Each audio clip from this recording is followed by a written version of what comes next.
Good morning, everybody. Let me know how you doing. Um, Let me know how the volume is. The OBS did an update, and of course, when there's an update, everything you lose all your previous controls. So,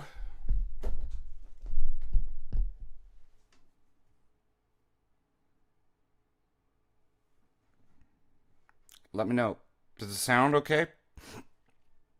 Is it low?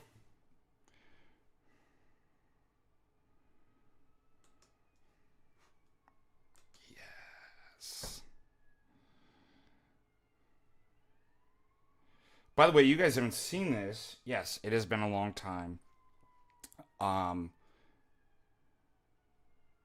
since we have done streams from my office.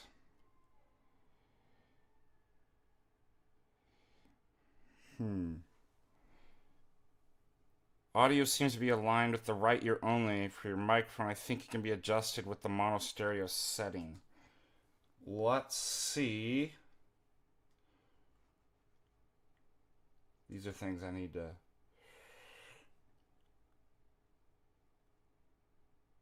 So put it on mono instead of stereo?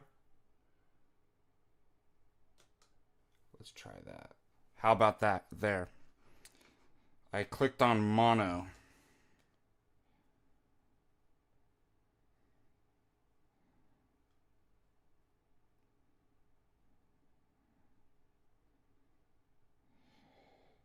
Well, if it through the phone, it's not going to. I think if you have two speakers.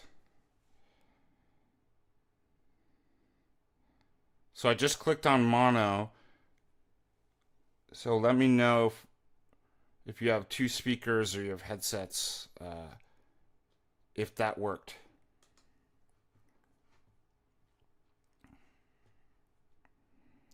I need your help to fix this.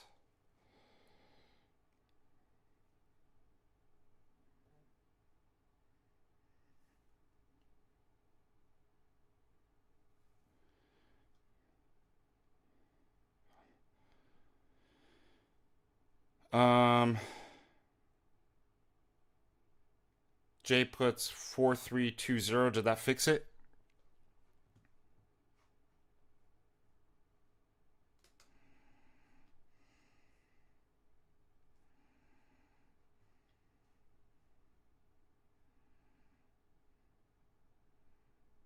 I thought mono is what the problem was.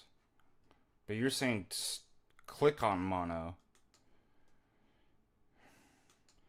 All this stuff was fine until you do updates. I should never do the update thing.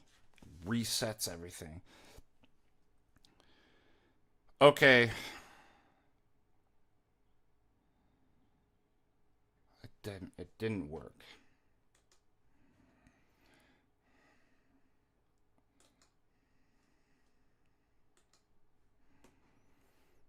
Um let's use the computer.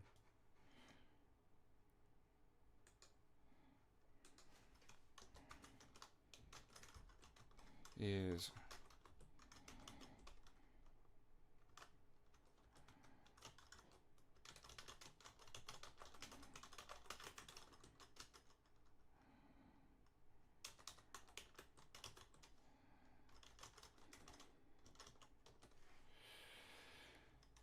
okay. Audio mixer panel. That's what I did. It says change channels from stereo to mono and restart OBS. Are you kidding me?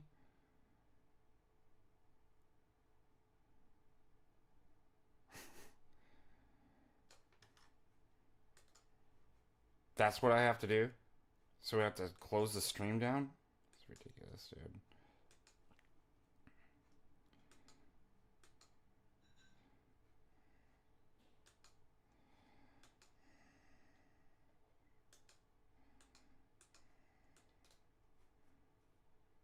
Stupid thing.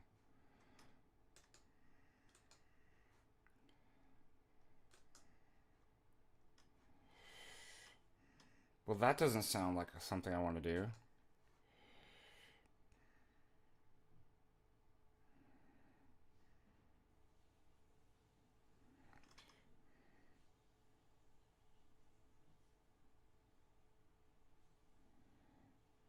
Advanced properties. Wasn't that exactly what I was doing? Balance.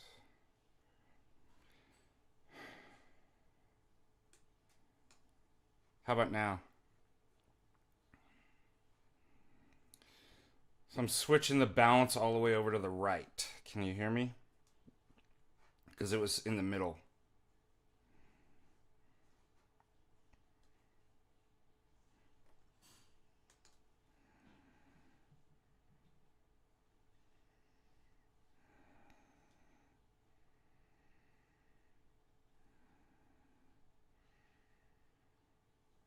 No, this, yeah, so there's nothing, so it is in the middle.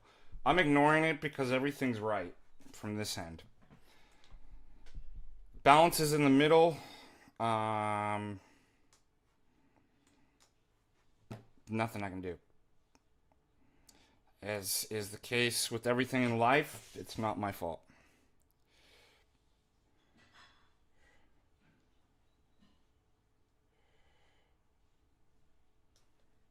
Yeah, I always went to the advanced settings. Yep. Know what to tell you, bud. It's exactly where I went, and it's right in the middle, so not sure why. Okay, I want to give a. Oh, look at you guys. It's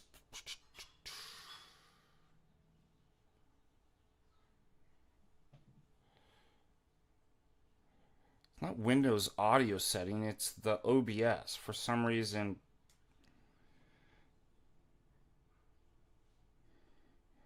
I'm in the advanced properties, the audio source. It's set right in the middle. Doesn't look like there's any problem. I don't know why. Okay, so we've got Get Wrecked Bro 92. Thank you so much. God bless you. $50. But Father, if God exists, why my mom get blown up by a bazooka? My godson mentioned that too. Is that what Jade was doing some funny thing about that? H Brossi 499. Boomer Tech. Maybe. Maybe.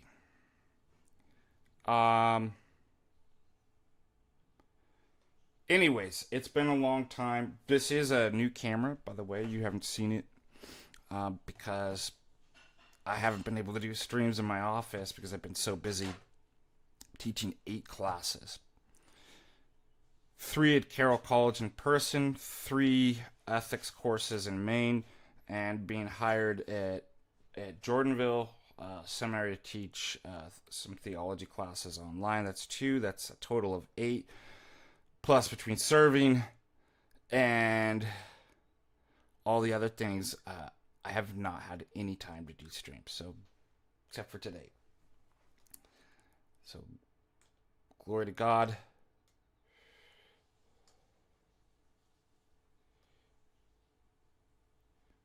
Might be a terrible moment to mention. PayPal says you need to update your tips settings to receive payments. What?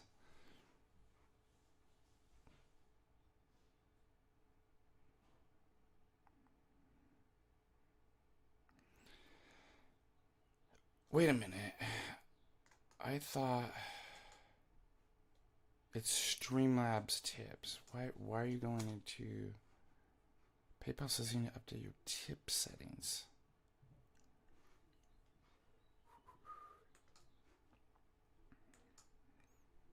Are you trolling me? Is that actually true?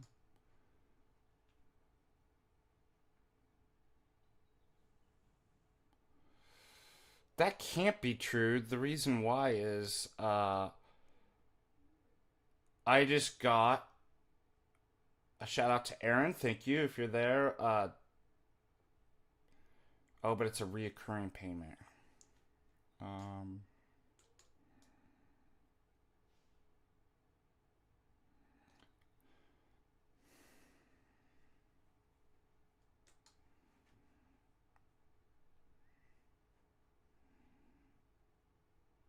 think that's right. How do you... Today's stream is just going to be fixing all the stuff on the computer today.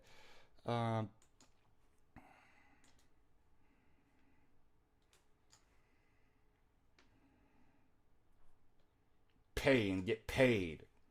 Request an invoice. Send money, payouts, terminal, finance, money, sales, donations, maybe? Get paid. I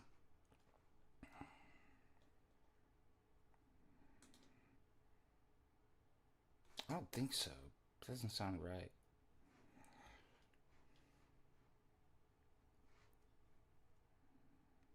That can't be right because somebody else the other day just...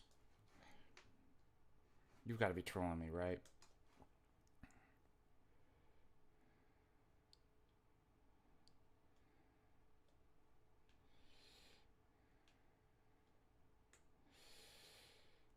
Thank you. I know who you are.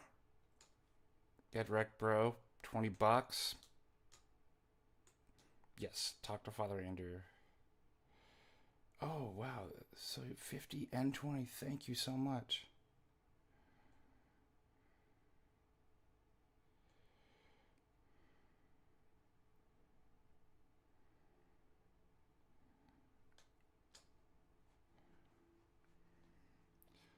Let's go to AI. Let's do AI. How do you update tip setting in PayPal?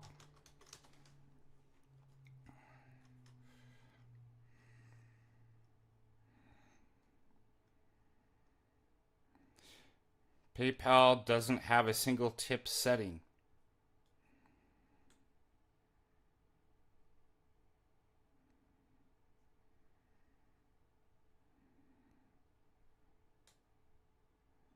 I have no idea what you're talking about. Yeah, there is no tip. PayPal point of sale. Sorry, brother. I don't understand what you're asking. Okay.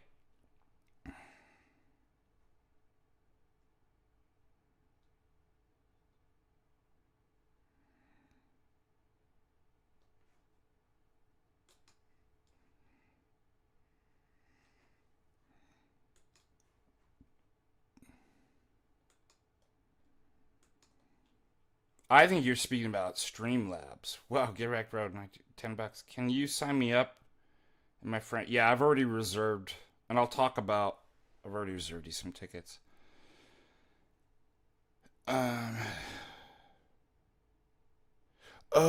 you're asking for... Couldn't find the place to... I'll send you the link now.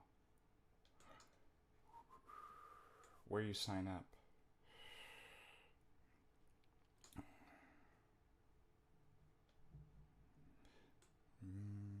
Bear with me 1 second.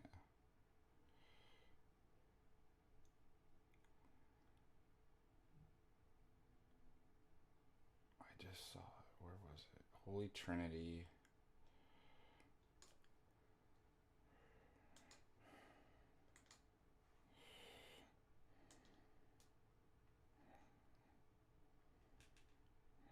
Make a reservation. See you on the res, man. Alright. This is for those in the Butte area. Here you go. At get.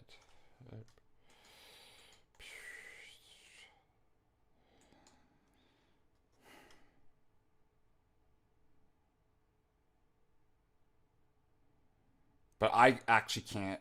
Yeah, I can't actually personally sign you up. I realize that. You got to do it through the website. Okay.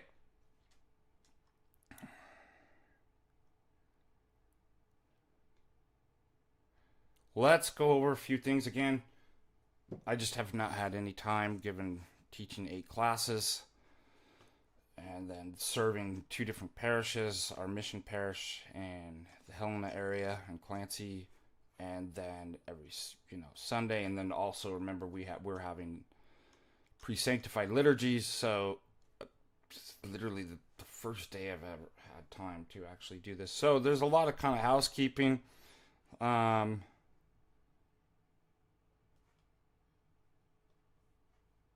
And things to talk about our upcoming conference. And then we can take some Q&A. Okay.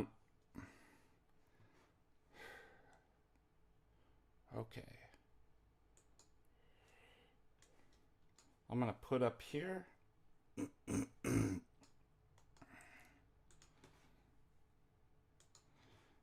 The MontaNika Conference, and then we'll go over. Let's do capture, window capture. There we go. Does it sound okay? Oh, let me fix this. When is it ever actually beneficial to do updates? Like, I just have had more problems. It just resets everything. Okay.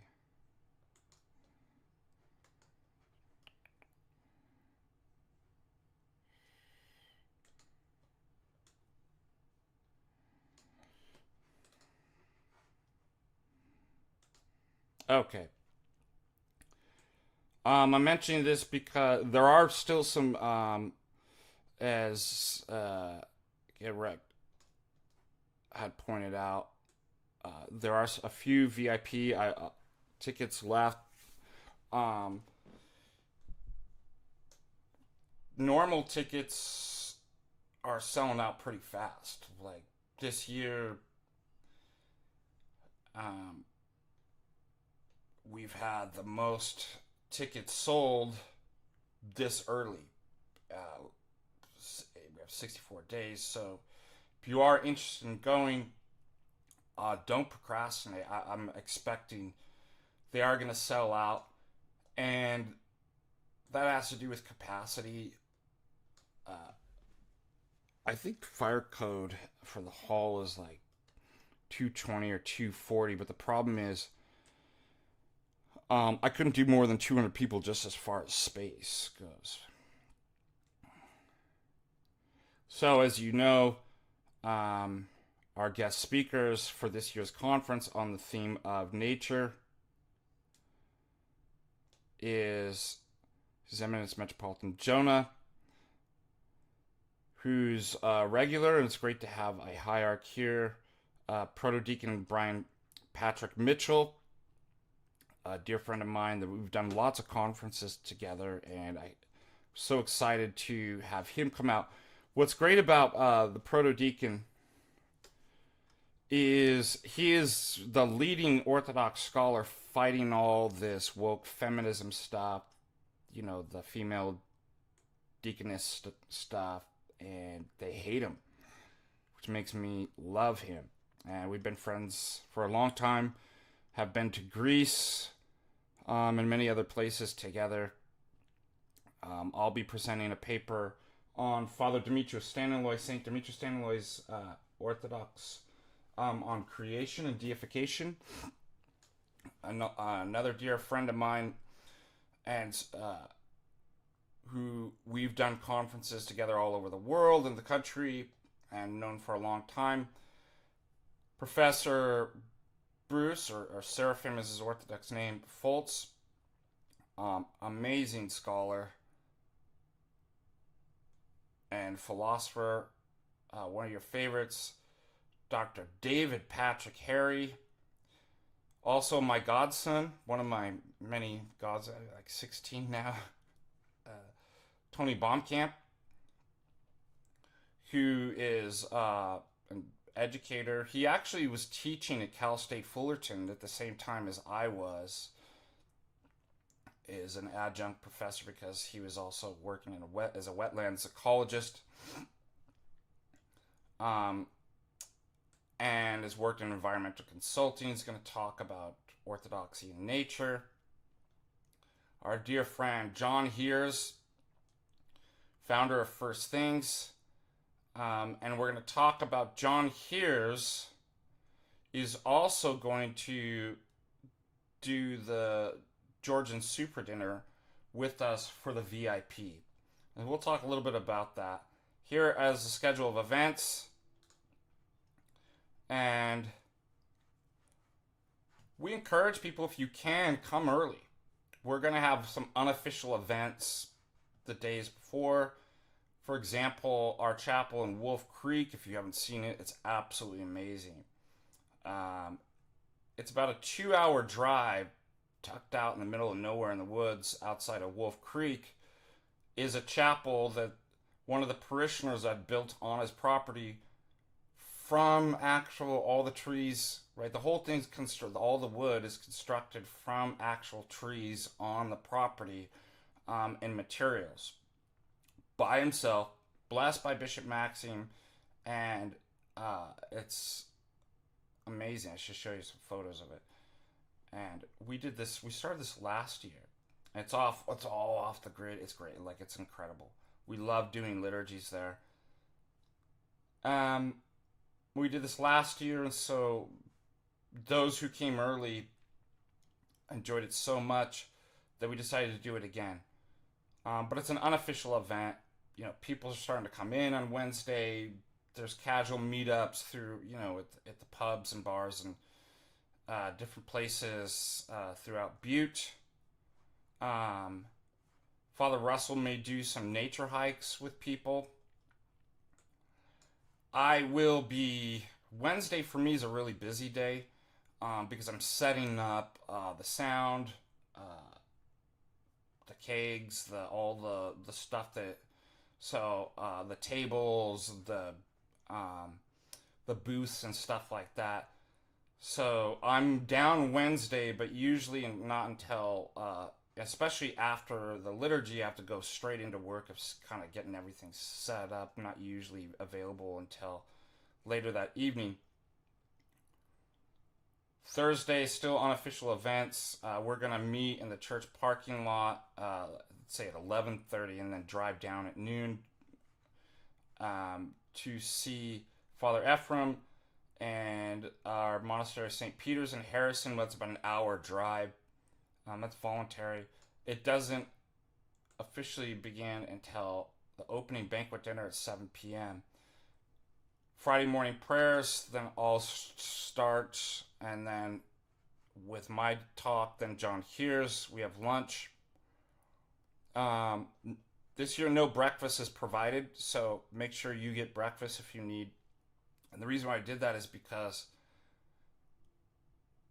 with obviously the purchase of the ticket, you get a hotel discount code with our partner hotel, Best Western and Butte Plaza Inn. And typically in the summertime, everywhere, prices of hotels really go up. And so normally it would be about $200 for a room. I've got it down to $115. And people were eating breakfast there, and then I was providing breakfast at the conference. And so I came up with this idea that to fit more events in, since people are already eating breakfast, I cut the breakfast out in MontaNika so that we can get a lot more in. And it was kind of superfluous anyways to provide two breakfasts. So, but you do get a lunch. I got some Tony. Optional afternoon tours. During this time too, my godfather, who runs with Father Hans, the St. Paisios Brotherhood right here, will present a little talk for those who are interested and signing up with the Brotherhood. And then the women organize their own kind of dinner night at one of the parishioners' house, 4 to 7. You're free to explore Butte on your own if you're not a woman. And you're not part of the VIP. If you purchase a VIP ticket, you're going to get a special Georgian Supra dinner. and we'll talk about that. Come back to the hall for the live bluegrass band. We have our same band. Also, we're pleased to announce that Neil DeGray, who will be our MC, and he's also, remember, him and his wife are part of Dirt Poor Robins. They're going to provide live music Saturday evening. So we're happy to have Neil and his wife come. But Well Beaten Path, remember, that's the bluegrass band, for Friday night. And we should have a keg there. And we start Saturday morning prayers. His Eminence Metropolitan Jonah is the start of the day. Then Dr. Seraphim Fultz. We have lunch, Protodeacon Patrick. Then we close off the conference with Dr. David Patrick Harry. And then you have free time, optional activities until Vespers. And closing banquet dinner. And then again in the hall, we'll have live music from the Dirt Poor Robins. Then Sunday, Divine Hierarchical Liturgy. And then a brunch. And people are typically, sometimes people leave Saturday night. Most leave after Sunday liturgy. Regular ticket is $190. VIP ticket. What do I get with the VIP ticket? Because it's approximately double the price. We get double the, what was that gum? Juicy fruit? No, you get double the stuff and entertainment and enjoyment.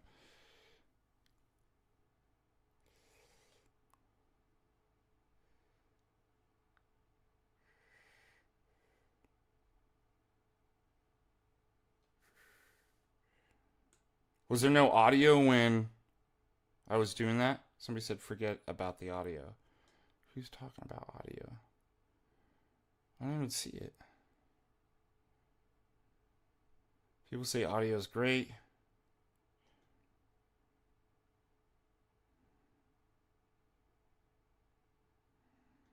Yeah. My ADD 300 tabs open. I use them all though. It would only be wrong if I didn't.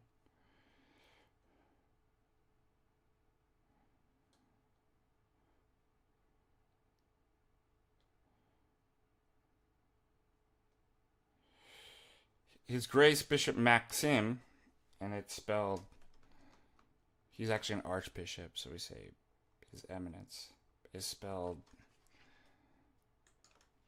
this way. Maxime.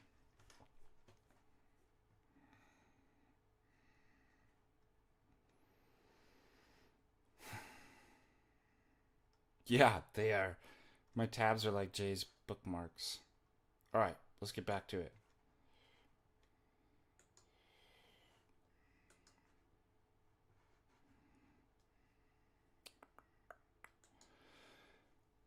Okay, yeah, the VIP is 400. It's limited. People are starting to buy those VIP tickets. So, other than the person I talked to, I'm not going to dox you, but you know who you are. Yeah, don't worry. I have a VIP ticket for you. And then there's also another person I reserved a VIP ticket that hasn't purchased it. So, don't worry. Those are taken care of. But that is limited, and they will go. They will sell out. So you get a swag bag. You get the. Oh man, I threw my back. So forgive me. Oh.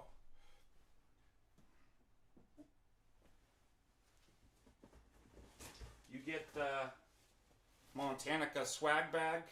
Only with the VIP this year. Last year we had the regular tickets. Everybody got it.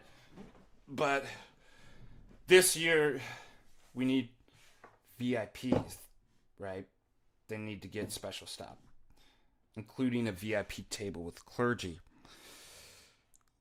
VIP dinner, the Georgian dinner with the speakers. And also recordings of the. So if you have a regular ticket, you're not going to get the recordings of the. But if you're VIP, you'll actually get recordings of the talks. And but the Georgian Supra dinner is the best. There is also, yes, you get everybody gets the hotel discount code, but there's also a free camping option. It's dry camping, means there's no RV hookups, and I believe there's only one bathroom and shower. I don't know the availability when that's actually open, but obviously you have to take turns with all the campers because there's only one shower. Okay. So you can click on there. There's the regular ticket.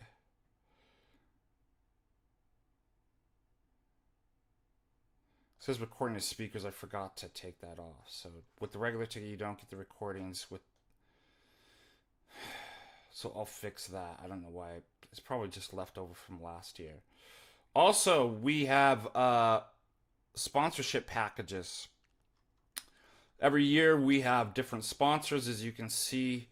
My brother's studio, Nest Recordings, St. Herman Studio, are obviously favorite coffee providers. That do our own Patristic faith coffee with Laura Coffee.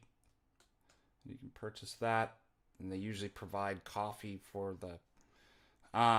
Unfortunately, Justin Marler, Big White Star from Youth Apocalypse, will not be able to make it this year, so I apologize for that.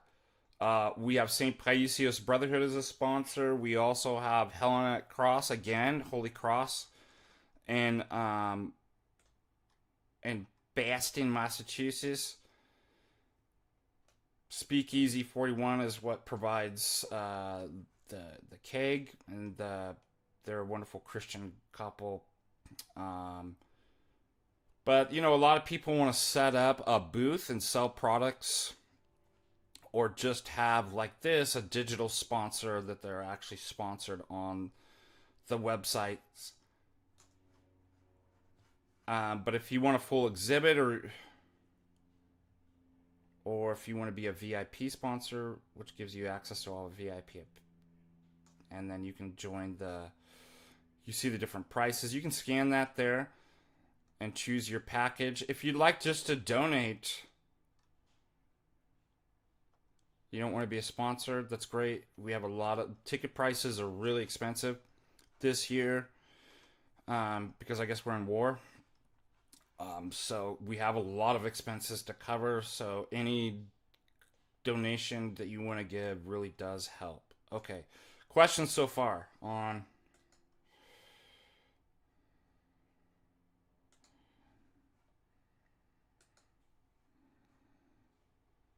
Cleve, you're coming, right? Like last time I talked, you said you would. I'm holding you to your word, man. The student 80, $10. Thank you so much. Yeah, I'm going to use all of these super chats and donations. I'm going to actually put into the Patristic Faith account for for the Orthodox MontaNika Conference. So anything today will specifically go to that and covering expenses. Yeah, Justin Marler's not coming. He was originally planning. I'm not sure. It's like, remember they had to cancel their YodaCon as well. So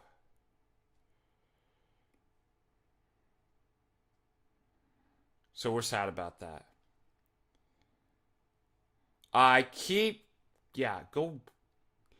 Go hound Jim Bob. I wrote him a message he didn't respond to. I'm like, you're coming this year. Cleve, Ben, it's coming. I'm holding you to it.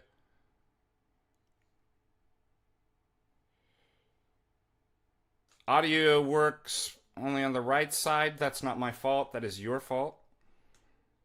Because I just showed you it's perfectly fine in OBS. So don't know why that's happening for you. It's in the advanced settings. It is in the middle. So take out your headphones. I don't know what to tell you.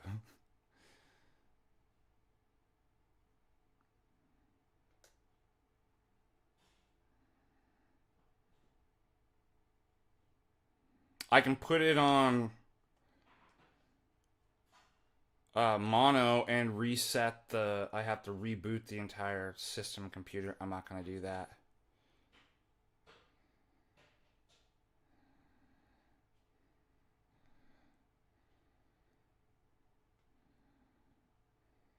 Yeah, so again,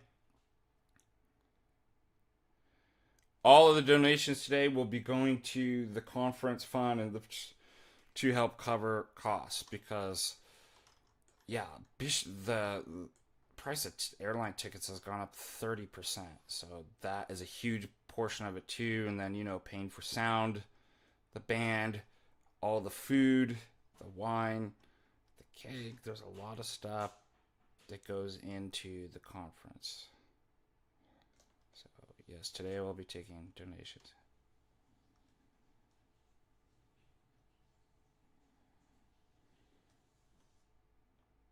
It's not for what's not for us. Other videos work fine. I just tried. I don't know what to tell you. Like, there's no way to fix it from my side. So I don't know why. It's literally set the balance in the middle. So I can't help you.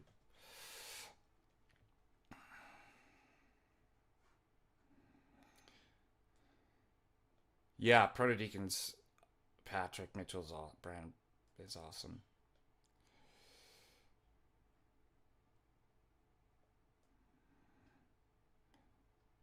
Get off your headphones. Get off a thing where you're only dependent on one side of the... That's the only thing I can tell you, because there's no way to fix it from this side. It shows everything is correct. Okay.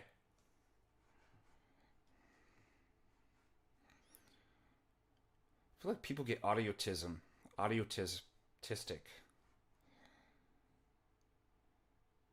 It probably something got messed up from doing the update. Should never have done, but like I'm looking at it and there's nothing to fix from my side. So I don't know what.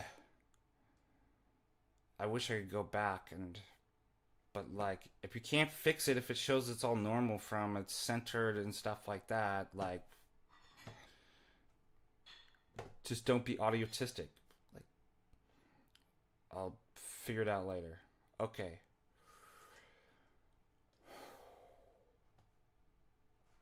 Let's watch.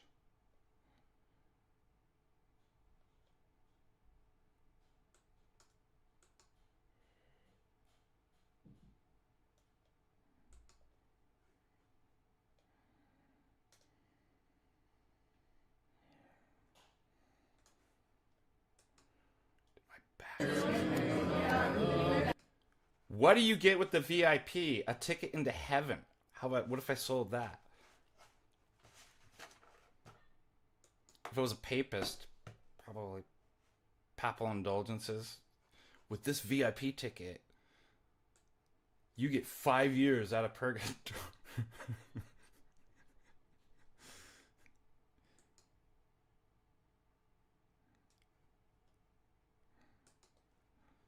Well, let's look what a Georgian Supra... Oh! Hold on a second. Back.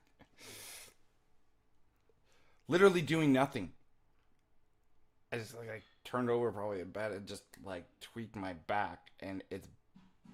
Oh, it's bad. Oh!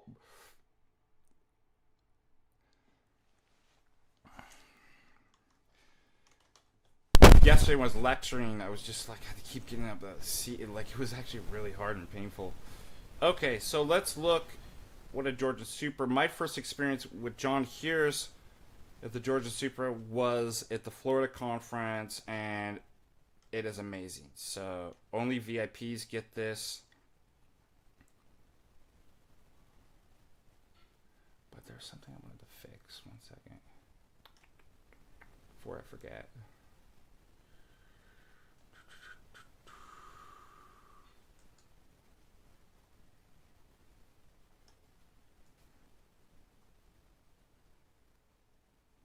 I'll do it later.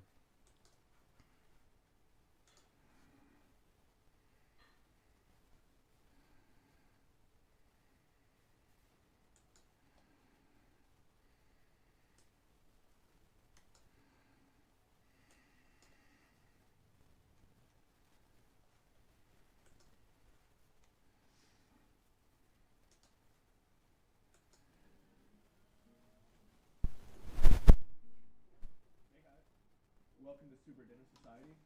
My name is Daniel. I'm the Toastmaster tonight. Tonight we have And Daniel's been up to MontaNika too.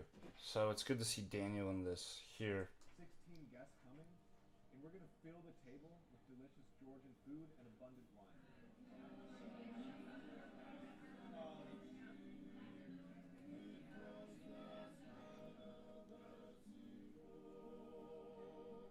Tonight I'm leading the table through maybe 12 themes of toast. By the end of the night, strangers will leave as friends, friends will leave as family. So I hope you grab a seat at the next Supra. I hope to see you soon. Dragi Marcos.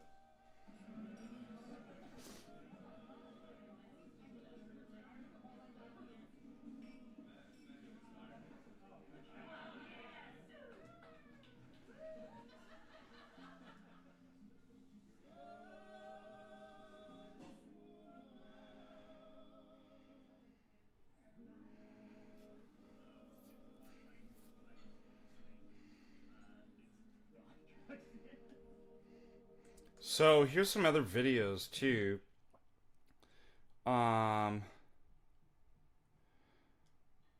Like this one that explains what the Georgian Supra is. You know, it's the Georgians know about hospitality, and they have these dinners. They have certain kind of rules, but it's toasting, and there's a toast master, the Tamada, who sets certain themes. He's the one that leads the whole kind of event, and then people follow up on that particular theme that he sets, and he can change it. After, let's say it's toasting to our grandparents or something like that, and they'll give a little speech, and then you follow up on that. And there's certain kind of rules of like what's called going up high and low, right? Like emotionally. And what it does is it brings everybody together in this kind of really amazing bonding experience. And so we'll go over some of that. Welcome to the Supra. What is a Supra? Gratitude, adventure, love. The Supra is the place where we rediscover the things that make us human, together. At this ancient type of dinner party, the Toastmaster, tonight that's me, creates a perfect blend of spontaneity and structure where every voice at the table has a chance to be heard. Toasting is optional, but when given a chance to speak, people often surprise themselves. That's why the Supra is for people who love it when things get real. Colleagues become true teammates and friends. Friends become close like family, and loved ones are appreciated out loud. For company retreats, wedding dinners, birthday parties, client appreciation events, and casual get-togethers. And you don't fill your own glass. Transforms your events into life. So there's like all these rules that you learn. And one of them is if your glass is empty, and by the way, you got to pace yourself because you end up drunk by the end of the night. And so you drink when it's like, if you drink in between the toast, like you're not gonna make it. So that's important too. But if your glass is empty, you don't fill it. Somebody at the table, and this is the kind of bonding human experience, connecting to the other person, if you see another person's glass is empty, you fill it. There's all kinds of rules, but it'll be explained to you if you buy the VIP ticket when we're at the Supra. Now, you're wondering, why haven't I heard of the Supra before? This ancient dinner tradition comes all the way from the Republic of Georgia, the land of wine and poetry, where people have perfected the art of hospitality for thousands of years. Now, at a time when America needs it the most, the Supra has finally arrived. We are the Supra Dinner Society, and we have helped thousands of people discover the heart of the Georgian Supra, where their lives have changed. Whether you want a full Georgian feast or just a professional Toastmaster, we'll set the table with more than food and drink. We'll help you create a space where people can inspire each other's hearts. Cheers to you, to your people, to your next great Supra dinner party.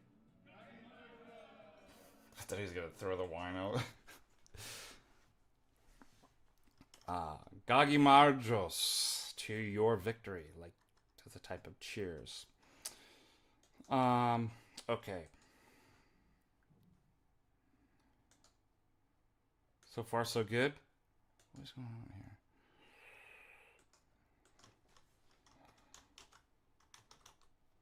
One second. Okay, questions so far. We're covering all the stuff, getting pumped about. We have 66 days till the conference starts. So, I want to cover all that, and I want to let you know that tickets are selling faster than I've ever seen in a year. This is our 5th year, I think. I can't believe it. That's crazy. So I know people procrastinate.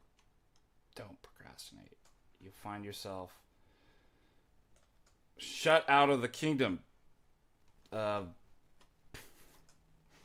the conference. Yeah, I want a refund of a Golden Corral buffet experience.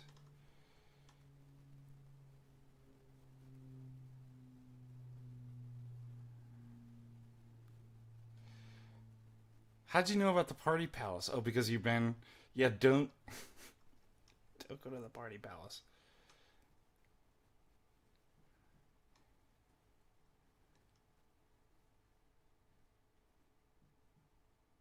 Why do they have dumplings? They're not dumplings. They're some type of Georgian. Don't be fooled. Just because something looks the same doesn't mean it is.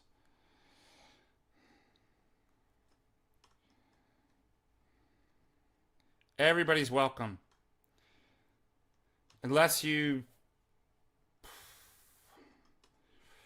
Unless there's some type of like physical danger with somebody or a legal issue, I don't see why anybody's not welcome. I mean, would not be welcome. Yeah, I get that question a lot too. Is this only for Orthodox? Of course it's not. I mean, we wouldn't even say that about like going to liturgy. It's just only for Orthodox. It's like, no, everybody should be coming. They should come and see that the Lord is good. Okay, one second.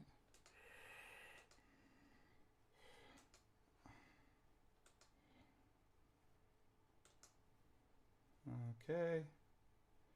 My back is killing me. I need to stop complaining about it.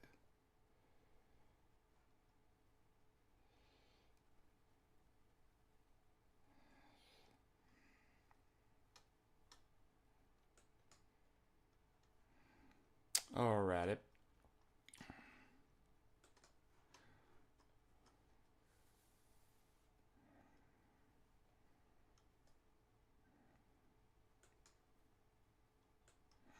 They have a legal, like, if they're an escaped felon or something like that, or like they've been, like threatening people in church, like that's what I'm saying.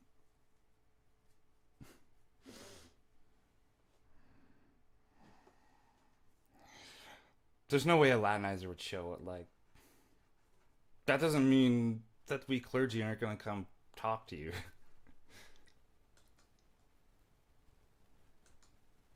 Did you see Speaking of, this is such a great.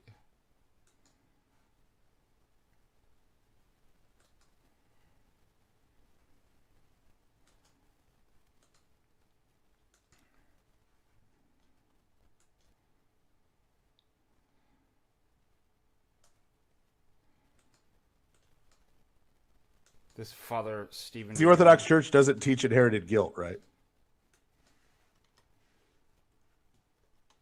On Alex's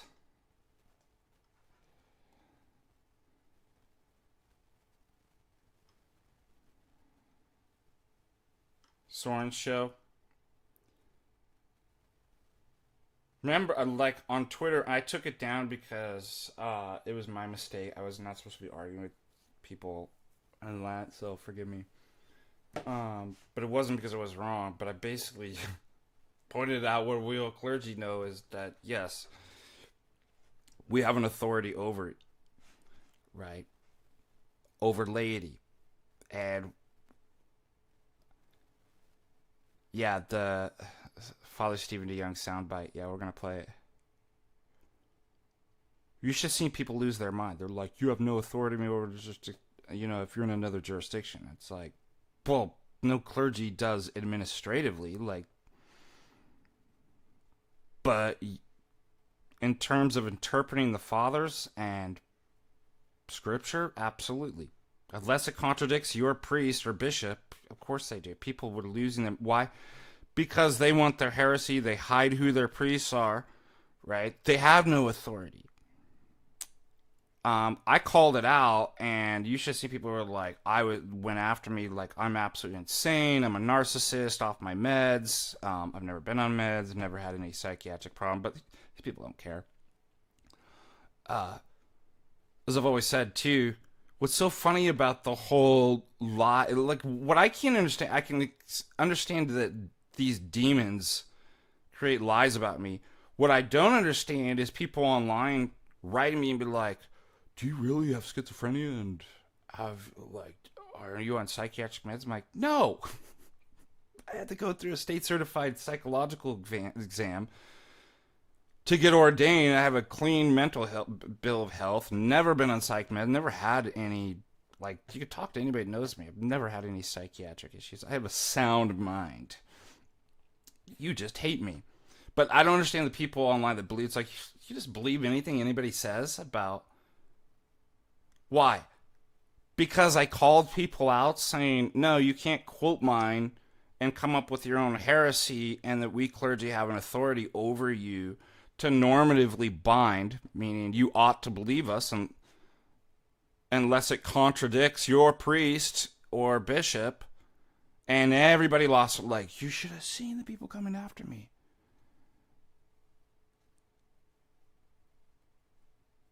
$30 will VIP. I don't know. I don't know when. Probably not. But after, I don't know if they sell out, but I reserved one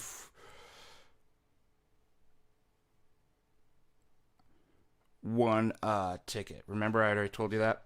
And there's another person too who was asking me the same question. Is it going to sell out? Yeah, they're going to sell. There probably won't be any by May 1st. That's why I set 2 aside.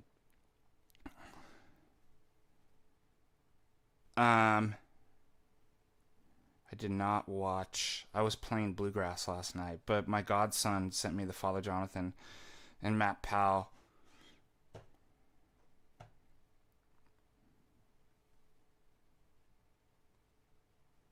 Yeah, he's been going hard after the PSA. Anyways, I could not believe the amount of hate. Why do people come up with? He was in an accident and hit his head. He's on psych med. It's like stupid.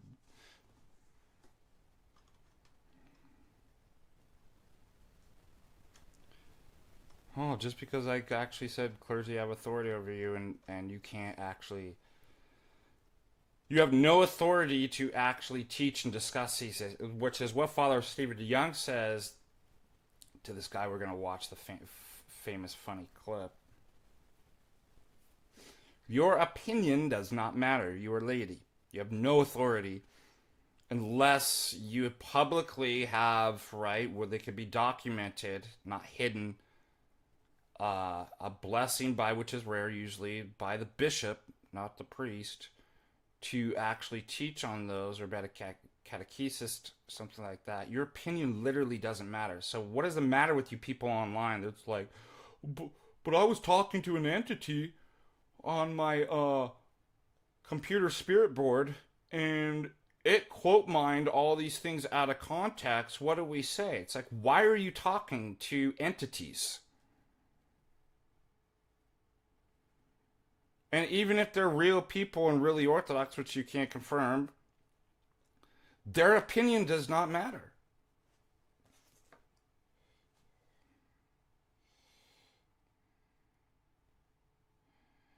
So, I'm the bad guy. And we even had, I'm not going to call it out because there's an individual who has an online presence that engaged in libel and slander. I've written you a message to make amends with me. Because I don't want to publicly have to actually expose you and call you out. But you should not be talking to well-known closet skittle apostates who lie and slander about clergy, who do not call clergy. Here's the other thing, none of these people call clergy by their clerical names. They call me Ananias. I'm like, I'm not Ananias. Like, I'm actually clergy. So, of course, they don't believe in hierarchy.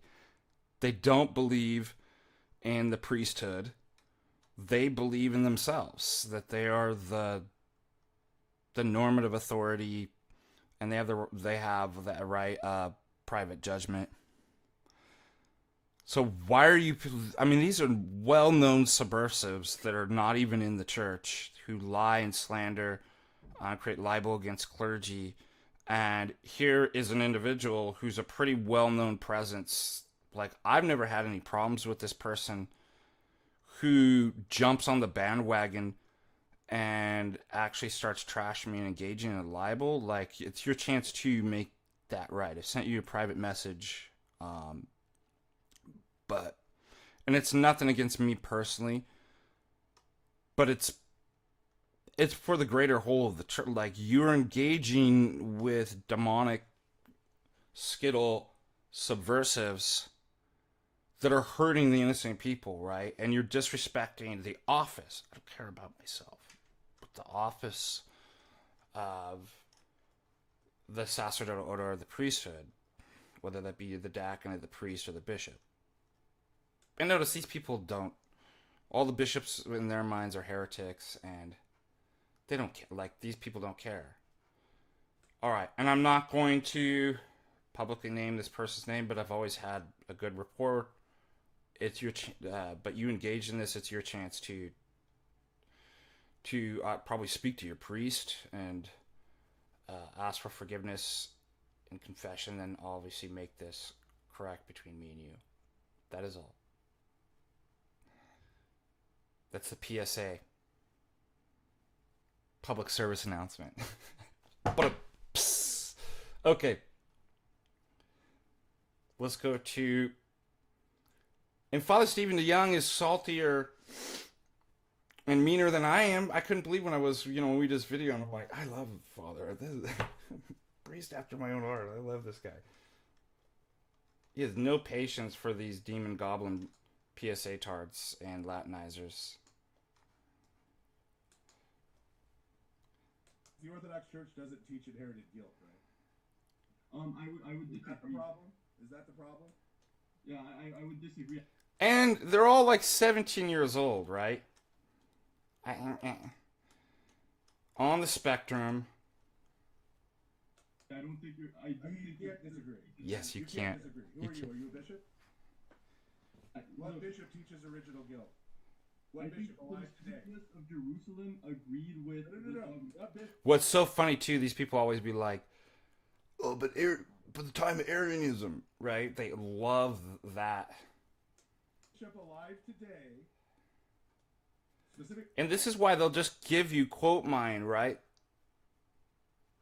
And quotes from the fathers. And this is exactly why it's Protestantism.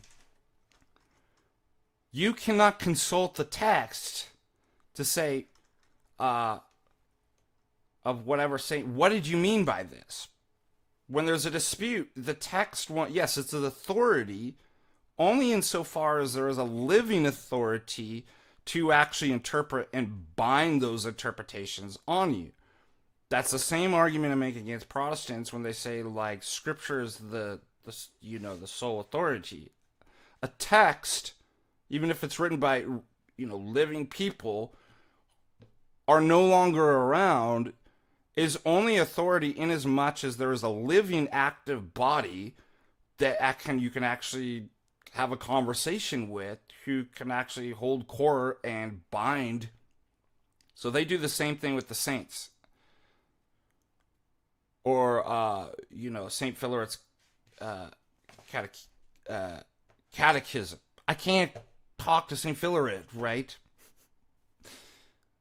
So it's just, it all comes back to a right of private judgment, and they'll pit you again, so you think you're more than a saint. It's like, the problem isn't the text, it's what it means, and you can't consult the text because the person who wrote it's no longer alive. That's why it only has its authority in terms of the kataholos, the whole, which is part of that is the actual living body. So this is why Father Stephen DeYoung is... So they'll pull up all the... Well, do you disagree with this word? Do you just like... What living priest or bishop actually pushes this? So you'll see it with this guy. Watch. It should be your bishop. Yes. Teaches original guilt. My bishop teaches against it. I don't know. Not Orthodox?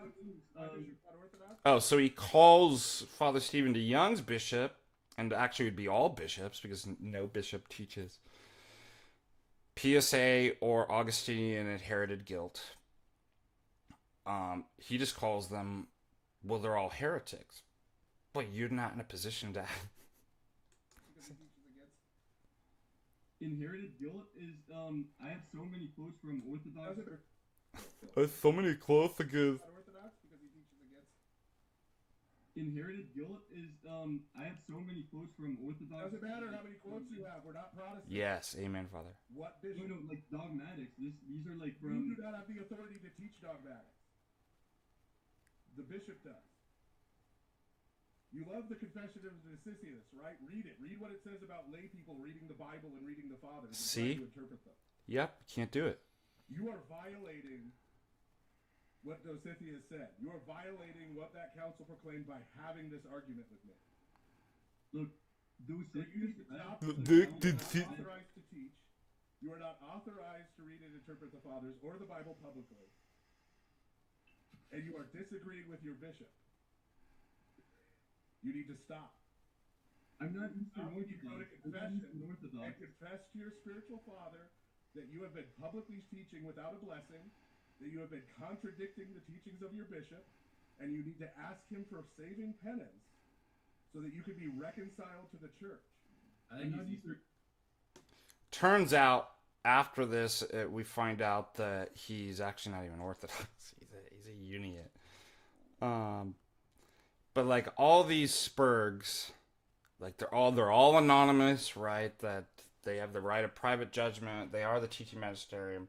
And if you call them out, they will, like demons, come after you. So anyways, I can't remember why I originally brought that up.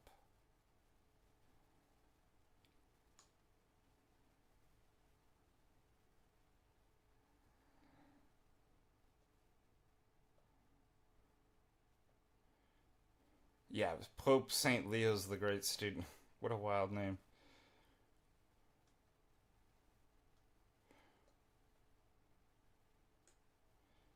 Anyways, I'm not gonna engage with these people anymore, let alone Lent.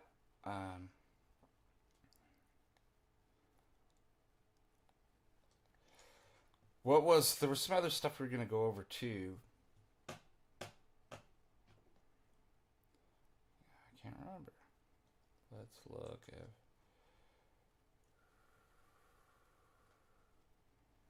Student aid, $10. Okay.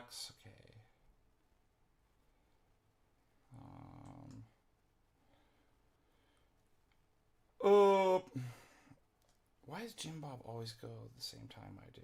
And he won't respond to me if he's going to MontaNika. Roast him. Yeah, you know who pushed this too? Shooping and the Apostatize. All of these people end up doing. And by the way, I want to pop up. Oh, man. Stupid back.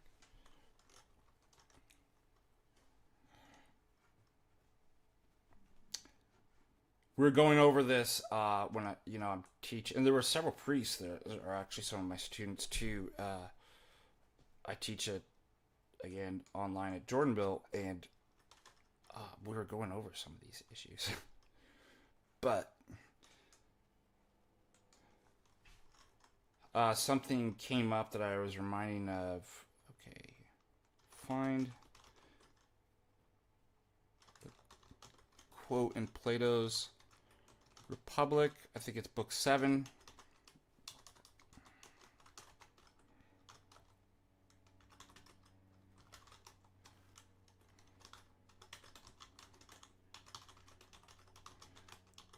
This is going to blow your mind. It's in the Republic. Plato actually stated this.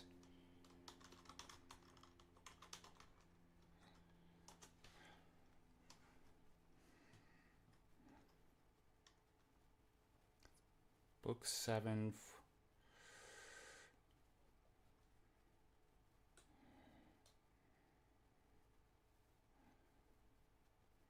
Listen to this. You must have noticed how young men, after the first, and I think it's roughly like, I think he says every care should be taken.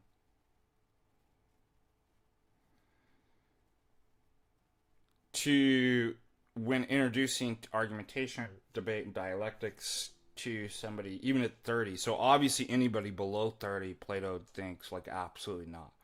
Why? As it states here in book 7, I think it's 537E through 539D. Quote, you must have noticed how young men after their first taste of argument are always contradicting people, just for the fun of it. They imitate those whom they hear cross-examining each other. So they see people who are actually trained, myself and others, in debate who have actually credentials, and they imitate. Oh, I want to be like, but they're too young, is what Plato's saying. And they themselves cross-examine other people like puppies who love to pull and tear apart anyone within reach.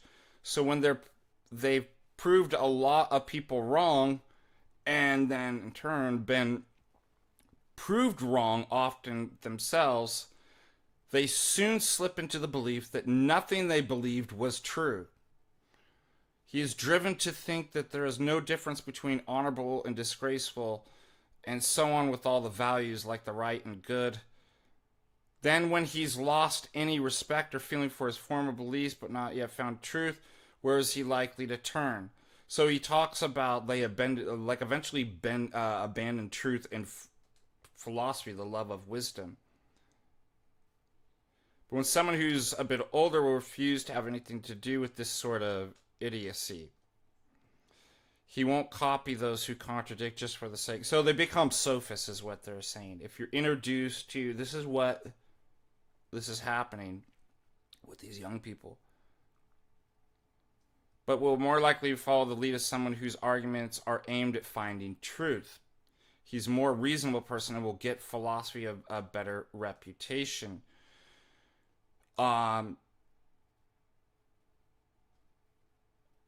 So again, part of the problem too is you're too young. You actually are inexperienced and lack virtues and discernment to understand what these texts mean. How about that? That's why they're asking, like, who is your priest? Who taught you that? Well, Doticius said, Doticius is not alive. You can't read those texts because just because you think you're so smart and can do it, it takes time, wisdom, and virtues and experience to have this kind of understanding. And then also we read these texts under somebody. So people love to be like bring up, well, what if the priests and bishops are heretics, like the time of Arianism? You're still under somebody. You don't make that determination. Not every bishop was a heretic.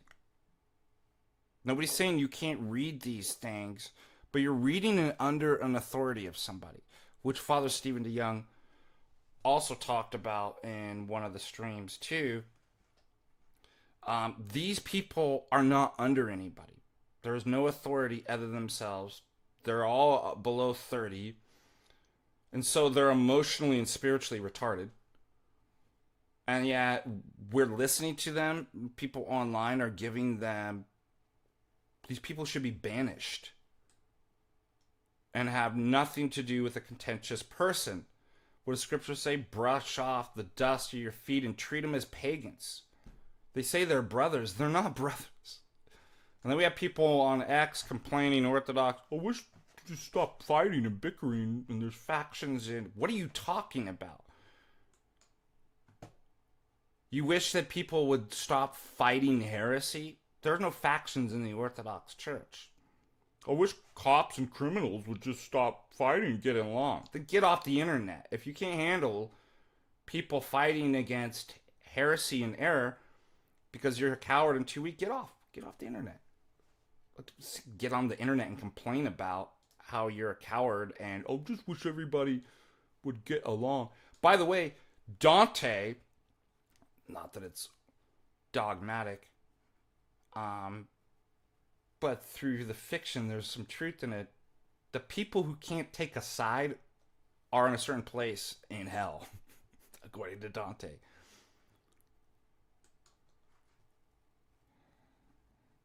Yeah, the internet, we were talking about this, some of the clergy in the office hours, is part of the problem. There's anonymity.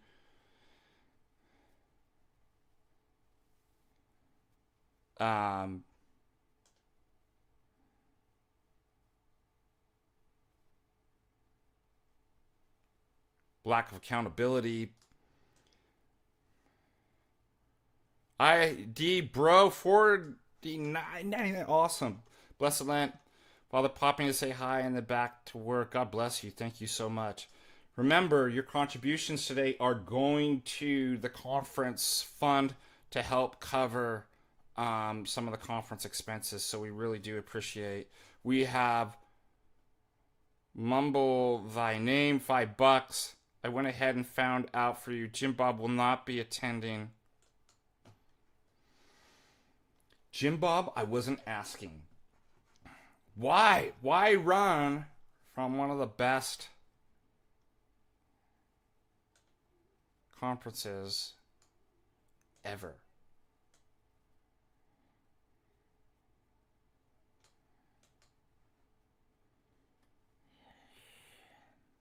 Why is discerning between Orthodox and Oriental so difficult? Do you want to join without even getting into theology, do you want to join an ethnic cult? And Orientals are not even, first of all, you have, all you have is, you want to deprive yourself, you only have 3 councils. There is no universal kind of dogmatic doctrine or universal doctrine of energies because they don't accept the Palamite councils, right? They're locked back into ID bro 99.99. Thank you so much. Yes, God bless you. He says I didn't realize it went towards that. Yes, thank you. So all of that's going to, so I really appreciate that. who aren't even connected other than just loosely agreeing to being anti-Chalcedonian with any of the other word. Like, I don't even know why that would like somebody be like, well, that's where I want to go. So they're not conciliar, right? They're just kind of an isolated ethnic group that are only nominally related by the fact that they all just deny Chalcedon. Like, if you're confused by that, like you actually think there's, without even getting into the theology, like, God help you, man. Like, I don't know why that would be a hard choice.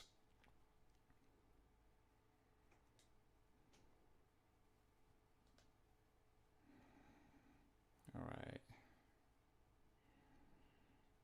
Yeah, the Stoics talk about this too. Aristotle talks about this too in terms of like politics not being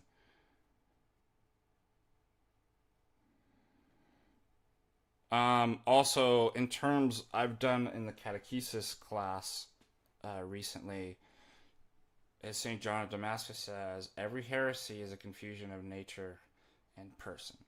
So they have the same kind of philosophical theological errors on nature and person as Nestorians do. They just go the other direction, which is often the case. We're going over this in philosophy class with the mind-body problem.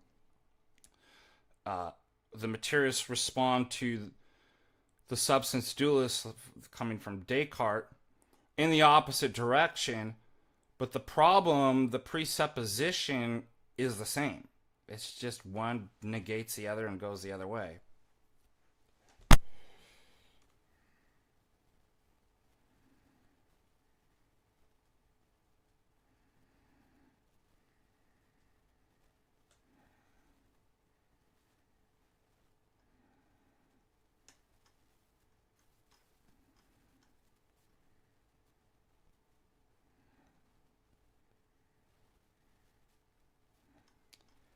Um,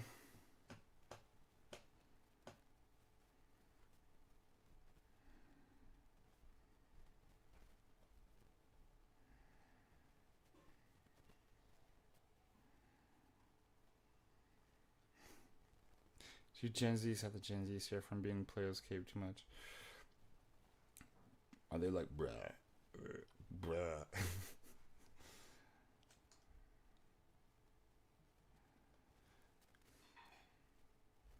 All right. There's a few other things I wanted to say.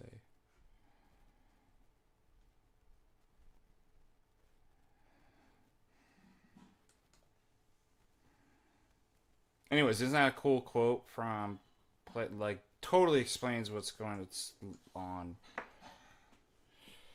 But what do we see, as I always say,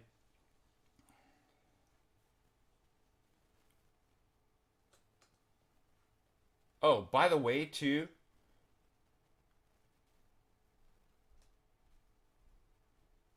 these people are perverts. Not only the children, they're like furries and like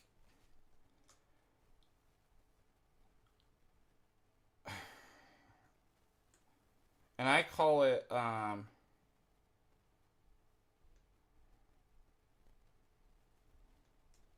Lord of the Flies theology.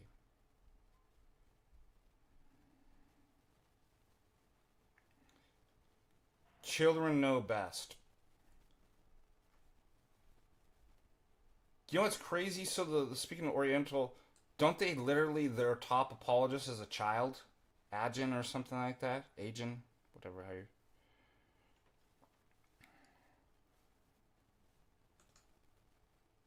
We're propping up, like, we're following children? Which is relevant to the quote, these people are emotionally and spiritually retarded and have no experience, and they'll be like, whoa, St. Athanasius was just a deacon in 19, and it's like, yeah, but he's a saint. Big difference. You're not a saint. H. Brosky 499, the kill shot every time one of these guys get into a back and forth is just to ask them if they've talked to the priest about it. Yeah, they won't tell. That's doxing. Father Ron. I can't wait till Father Ron makes it up here. Is, what, 3 weeks from now, Father Ron? Here, Father Ron and I will end up doing debates, live debates from Butte, Montana. Anyways, Father Ron will be with us for a couple weeks. I can't wait. And good job. Shout out to Father Ron for defending the faith. Getting on that. And arguing with these people because I am not supposed to be arguing during Lent. Ooh, but wait till after Lent. Look out. Look out.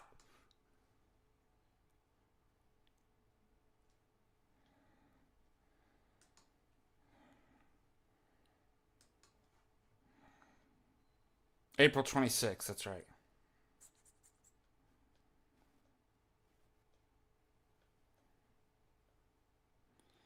Father Ron and I will be running the show here in Montana. Starting April 26th. Father Russell is going on vacation, so.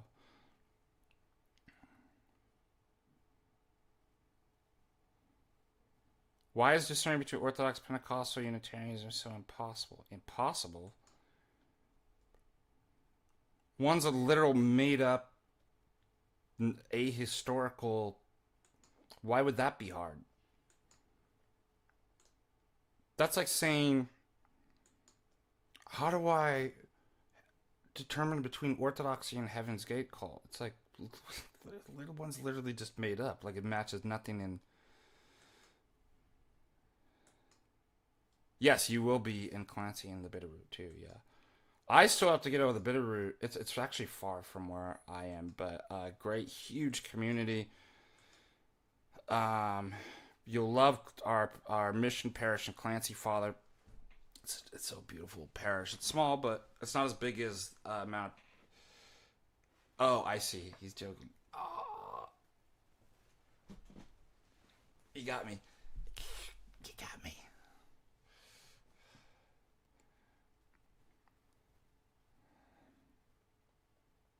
You did. You really got me. I didn't know you were joking.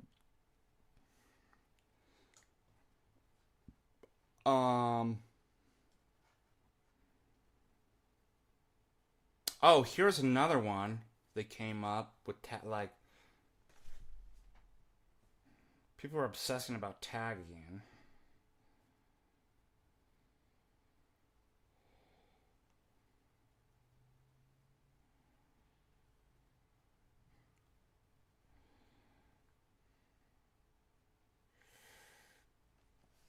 Pupfest 999, thank you. Remember, the proceeds from today are gonna go to fixing my bacchiotomy. No, to it really hurts. To covering the costs of the MontaNika. Yeah, it is Lent. It's my Lenten back problem. Okay, so here's an interesting question that came up.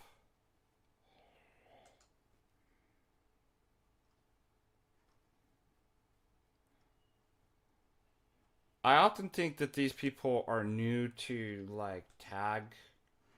They read just one paper and then they get confused.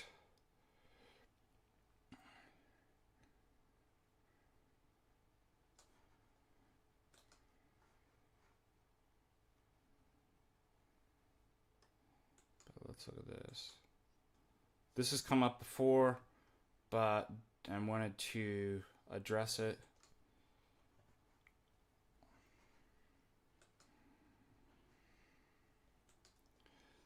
So in one of my papers, at the end of the paper, is just kind of formally representing what has been basically argued. And I could do it in a disjunctive argument a disjunctive is either this or that. So like either A or B, not B, therefore A. So you go to the cafeteria, and there's only two food options, let's say, in the cafeteria. Spaghetti and Spam burgers. So you say you're either eating spaghetti or Spam burgers. You're not eating Spam burgers. Unless you live in Hawaii. Molokai mo better Spam burger, brothers. So, therefore, you're eating spaghetti. Okay. Or exclusive disjunct, right? Where I just define it is, for example, she's either pregnant, A, or not pregnant, and then you say, well, she's not pregnant, she had to be pregnant, so that's a disjunctive. So basically, the general structure of the argument, which is presented at the end of the paper, this is probably the reason for reason. And again, I have a lot of other papers on that. It isn't just the reason for reason. There's even more recent ones than the reason for reason. But it basically, the argument is either God is a necessary condition for the possibility or he isn't. So how do I formally represent that? A or not A? Then I show the impossibility of the contrary.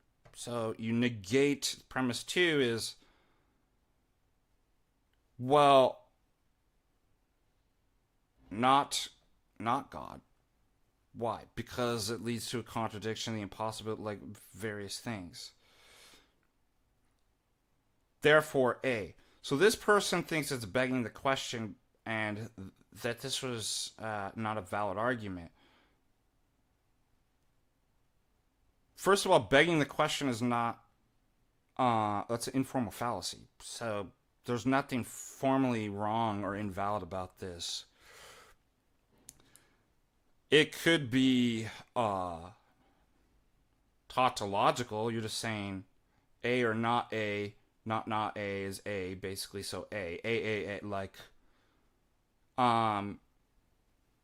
in which case you're either begging the question can be explained is where you restate the premise in the conclusion slightly differently or something like, or just restate it. So it could be, but not in every case. So if the reason for premise 2, i.e. negating the other part of the disjunct, is simply because I assume A, or I want A to be true, then yeah, that's obviously, there's no justification for that. But it's either arbitrary or like begging the question. But that's not what's going on. But first and foremost, that state is not formally invalid. It's actually formally valid. The question is, could it possibly be an informal fallacy of begging? Well, maybe. But that never was my argument. And there's something going on recently where people actually think this is what proves God. These symbols are formal. And it's like, no. We gotta step back. What would even make this valid and true? So you're missing the point. I'm trying to bring this up. People just can't actually get it. That's why Russ Mannion, the late Russ Mannion, says there is no purely rational proof or argument for theism. There's only a theistic account of rationality. So they've got their things mixed up. But let me give you an example that analogy is like by reductio and using disjunctive syllogism in this way works perfectly fine. You want to prove that the sum of angles of a triangle is equal to 180 degrees. Well, then you can formulate a disjunctive premise. Either a triangle's sum of angles equals 180 degrees, A, or it doesn't, not A. Okay, premise 2, not A.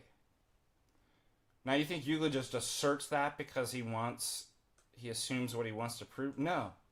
He actually assumes the opposite via a reductio. So premise 2 is actually supported by, and by the way, these people were like, well, why can't you just put that in the, if that premise needs to be justified? Almost every single premise needs to be justified. So first of all, in deductive arguments, the form can be valid. That doesn't mean anything. It just means my skeletal structure is correct. What we want is it to be sound. That's the form is valid with all true premises. And as Aristotle says, if I want to know, well, how do I know that premise is true? There's no formal argument that just presents that is actually true. It's the content that actually matters, and therefore, any syllogism, almost every single time, the premises are only true and can be justified in virtue of other syllogisms and arguments, of which that premise here, let's say 2, is the conclusion of another demonstration. So, this is all just basic logic 101. So I don't understand why these people come in and ask these questions. Furthermore, without even knowing anything about logic. It's like, go study it for a little bit. I don't know. Or you know what? This would actually be a good case of Grok or AI or ChatGPT. Why are you asking me all these questions when you could just literally plug it into ChatGPT and find out right away? It'll tell you there's nothing wrong with this argument, and it's formally valid. Okay, so in this case, premise 2, it's justified by previous syllogisms and arguments, of which Euclid actually does provide. Well, why do I know that it doesn't why do I know that the contrary is impossible? Not A is impossible. Well, because if a triangle angles don't equal 180 degrees, then they don't. And if they don't, that means that the sum of angles is either greater or less. We assume that, and it actually ends up leading to a contradiction. That is so the justification isn't, because I assume the angles are equal to 180 degrees, and that's why I negate the contrary and the disjunct. No, it's because when I assume the contrary and the disjunct, it leads to a contradiction. That's actually the evidence. So likewise with this, doesn't actually in itself as a formal argument, just abstract formalized, prove the existence of God. It's just saying formally what kind of had gone on, and premise 2 is justified by further arguments about the impossibility of the contrary. Not God would mean accidentalism. That would lead to contradictions and the impossibility of knowledge. I don't know why this is. So there's a whole thing about that this guy gets. But doesn't that lead another objection to the syllogism? Syllogisms don't prove anything. In that it doesn't represent all the facts in your argument. It does. It's the end of the paper, right? Of which premise 2, the support on the argument was already in. I never said literally just an abstract, contentless, disjunctive syllogism proves anything. I mean, do you not find this is weird? I think this is what we call, again, missing the epistemic or logical forest for the epistemic trees. What do you think formal things prove? That they don't have any content, that they're not sound. So this guy didn't even know what sound was. See? He says, isn't what counts the form of the argument? No. All it just means is if you put a formally valid argument means if you put the right stuff in, you necessarily get a true conclusion. But a formally valid, just abstract formal argument doesn't do anything.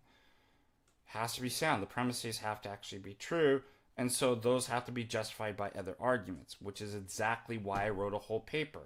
Otherwise, I would just present abstract, formal arguments and just be like, well, there you go. Which nobody will ever accept anyways. They'll be like, well, that doesn't prove anything.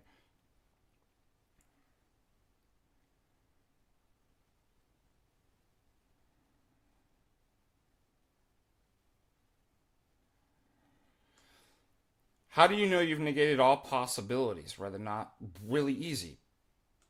Because if the theistic position is there's a personal God behind the universe, excuse me,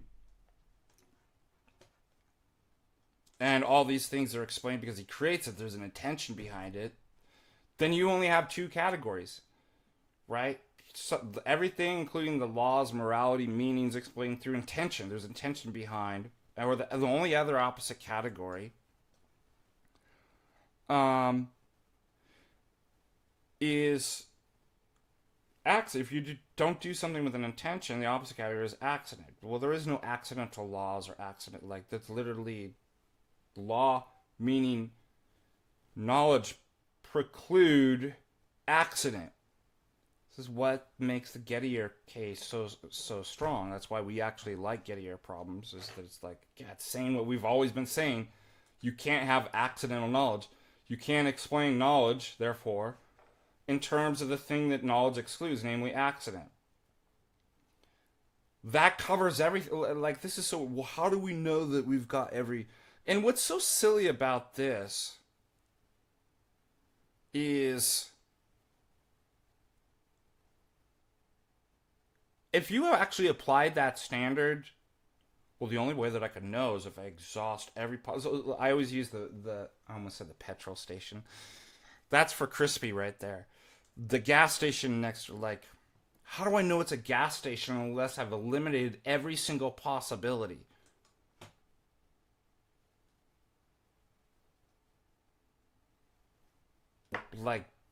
That's really, so you only think that you know stuff if you've gone through and eliminated every possible, you'll end up in a mental institution if you think that way.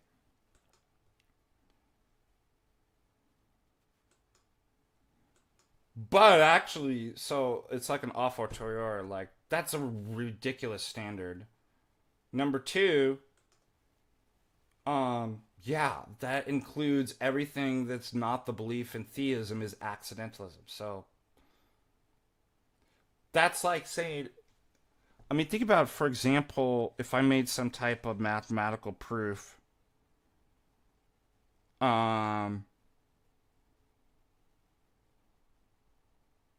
about, I don't know, some property of prime numbers. Okay, the problem is you're already thinking inductively. I'll have to go through and eliminate.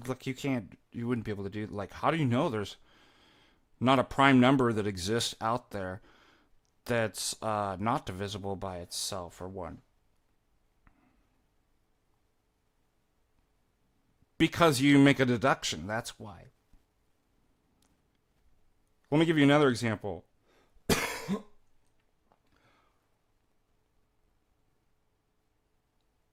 All human beings are rational animals. Socrates is a rational animal, therefore Socrates is a human being, therefore Socrates is a rational animal.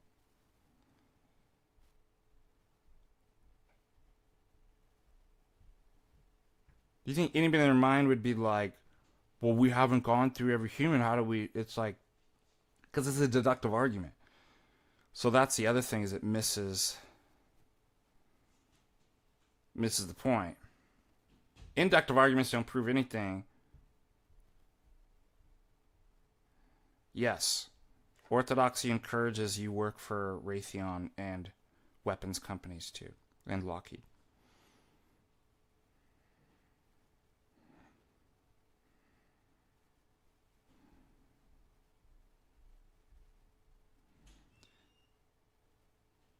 Also, one thing I noticed that's implicit in a lot of kind of questions that come up is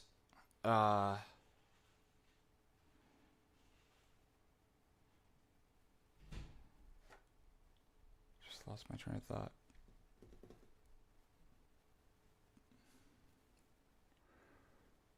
Oh, this Cartesianism called the strong theory of knowledge. So traditionally there's three conditions for knowledge: a belief condition, a truth condition, and a justification condition. For Descartes, the justification must be indubitable. So there's a type of infallibilism with knowledge, whereas Orthodoxy doesn't have that. Like, we're fallibilists. This is why we never present the canon conundrum. Right? That's what papists do, but we're not papists.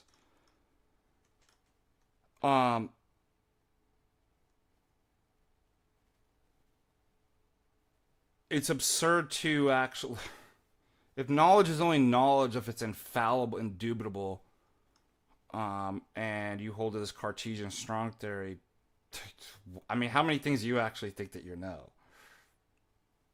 Maybe you could count them on one hand.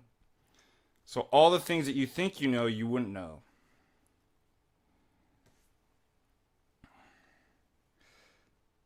So in these questions is kind of this Cartesian indubitable infallibilism, where nobody even applies that in the most things. They're like, well, I don't know if there's a gas station. It could be a creation of an evil demon, or it could be a facade, or it disappears every... And so unless I have eliminated all that, then I can't actually know. Think about how insane that is.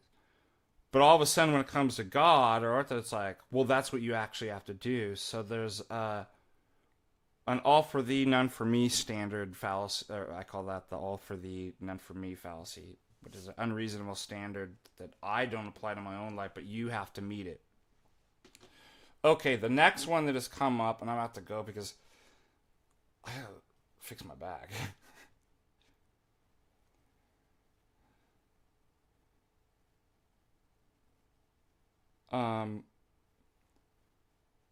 Now the new one is, well, I just subscribe to a different type of logic that rejects, so you have like paraconsistent logics that reject the law of non-contradiction. By the way, you guys don't know what you're talking about.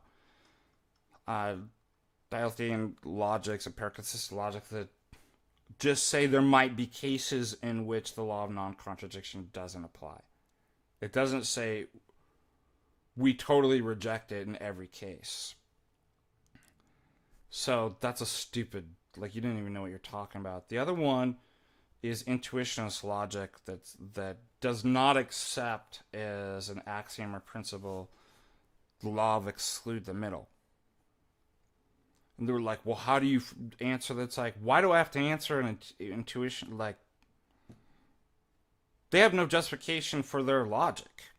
Like, why do I have to bend over backwards and answer everybody on their own terms?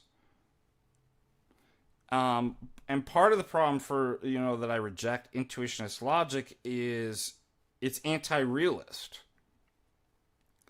It's just this axiomatic, mathematical game in your head, but it has nothing to do with reality. And this is the problem with modern logic, is through the history of philosophy, the death of metaphysics. You see this even with the creation of Boolean logic and Venn and different things. It becomes divorced from reality. The whole point is trying to get our thoughts and arguments to correspond and prove things in reality. This is ridiculous.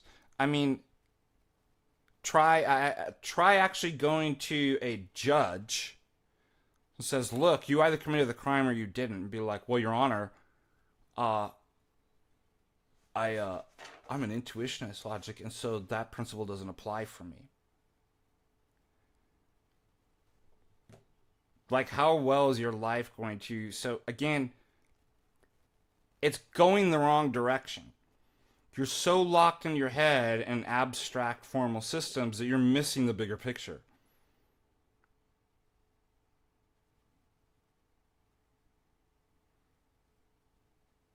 So that came up too. So it's just like, look, I don't have to, like, can I make a constructive proof using tag or something? Maybe. But I typically don't, because how many intuitionist logicians are... Most people are realists and would use and understand classical logic. Yeah, what happened with Fear is Truth and Jake? That's interesting.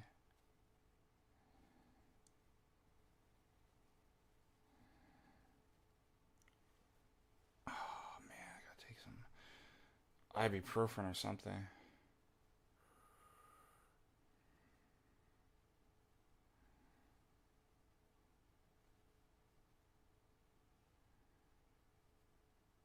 See you, Moses. Sorry, it's just I'm looking through. Begging the question is not a formal logical fallacy. It's an informal. That's why these people don't know what they're talking about. And no, it doesn't mean one of the questions isn't justified. It means... I'll just pull up the textbook here.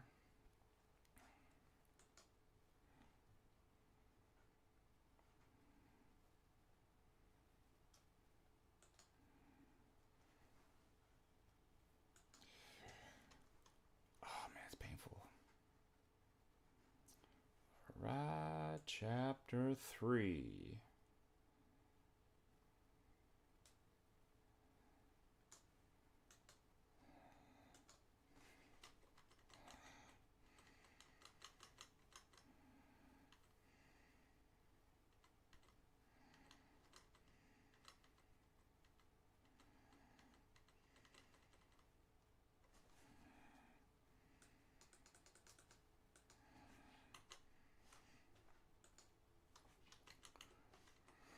All right, ready for some logic?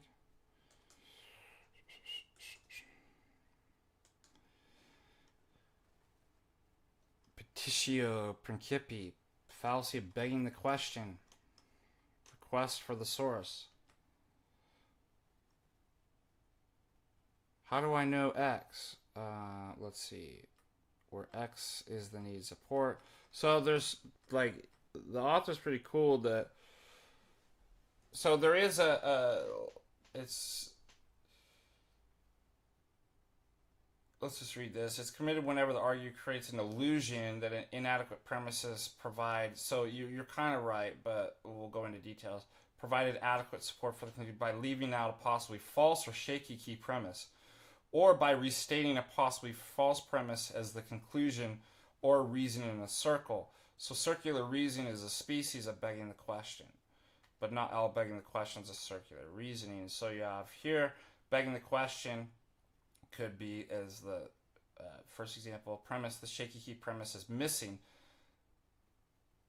and yet you present the illusion that the premises, even with the missing or shaking premise, is strong enough to support the conclusion. Or you simply, as number 2 shows, take a shaky premise or the thing in question that's shaky and just restate it as the conclusion, maybe slightly different. Or you go in a circle, shaky premise to the conclusion, complete right and back. How do I know the conclusion and that conclusion? By eventually turning back to the thing in question, the shaky premise.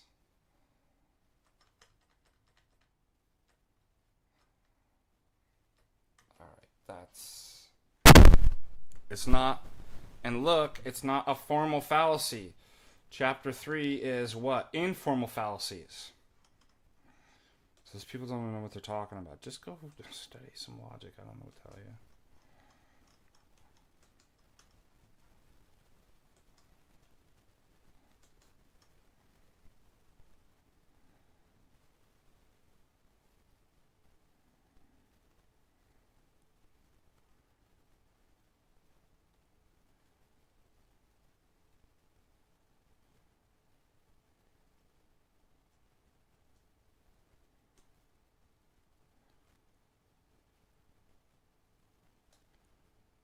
All right. Any questions before I leave?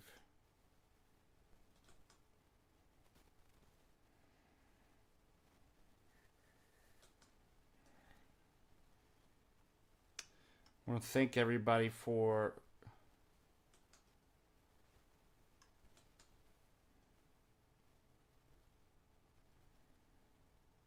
their charitable contributions that will go to today's super chats and donations.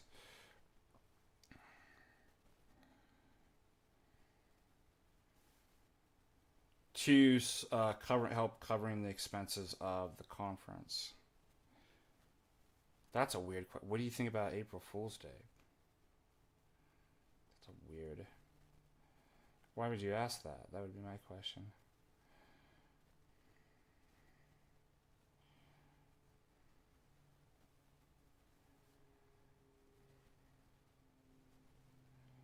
Is a formal fallacy for any logical system? You mean every logical system, whether it's paraconsistent or classical, do they have formal fallacies? Yeah.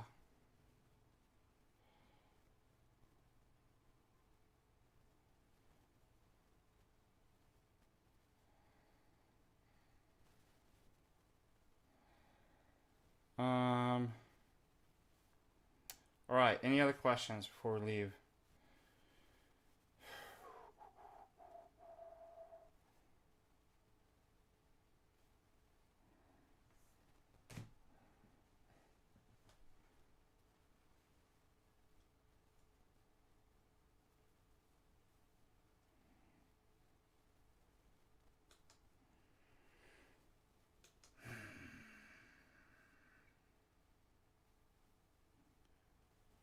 Logic is just for in God's mind.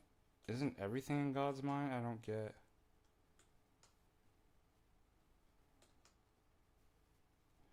I don't know what's the matter with my back. I didn't even do anything weird, but a couple days ago, I don't know if I was just rolling over a bed but I woke up, I was like, my lower back's all messed up, and it's just gets worse because every time you try to roll over or get up or sit down, it gets more injured. So I have no idea. Woke up at 3 in the morning with my back aching. I had to take some ibuprofen, put heating packs. But yeah, I hope it heals before the Lazarus Saturday. His back died and then raised from the dead.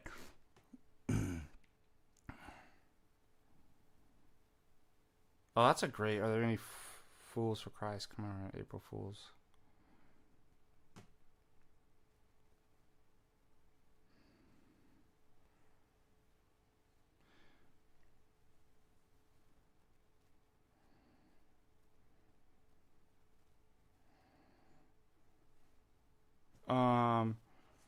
What else? Somebody's asking.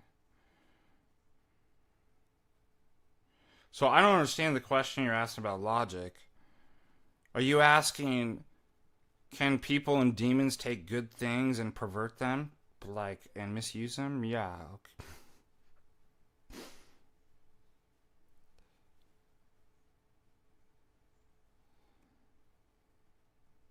I don't know why that's a controversial thing.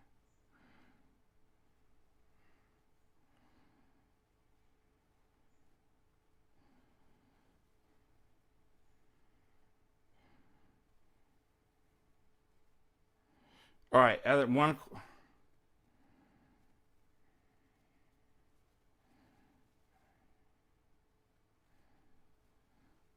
Yeah, demons have demonic energies. Like, I mean, there's demonic energies, there's divine energies too. But demons can't create anything. They take what's good and they pervert it and misuse it and then present it as if it were good. Which is kind of what fallacies are. It's presenting a bad argument. That's why it said the illusion, right? It's sort of kind of magic trick. It's not simply just getting something wrong. There's an illusion of like a fallacy, generally speaking, is when you present a bad argument, something doesn't follow as if it does. So it's kind of what demons do. They present something. They have to take the good and parasitically, right, mutilate it into something bad and then present it as if it's actually good. And then you fall for it. That's what demons do with everything. Whether it's logic, create, your own thoughts, created things. That's their game, dude. They're sorcerers.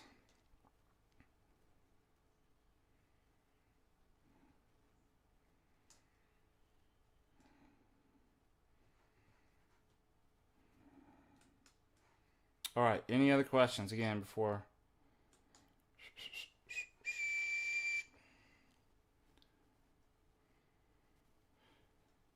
By the way, that's why autists have the hardest time with tag, because they're right brain deficient. Remember, a healthy brain can go back and forth, but it's right brain dominant. It makes the tag is understood in the right brain. So if you're a spurgy autistic, analytic, quantitative, propositional, like, oh, it's the formal, you're not probably going to get it. You're looking at the wrong way. So somebody asks, well, why to formalize it at all? Because, well, it tightens things up. It clears up ambiguities. It's kind of like checking my word. Like, I can do that. Like, start in the right brain with philosophy and kind of go over and tidy stuff up in the left brain, formalize it and stuff like that. But it's not grasped there. Like, it's really weird.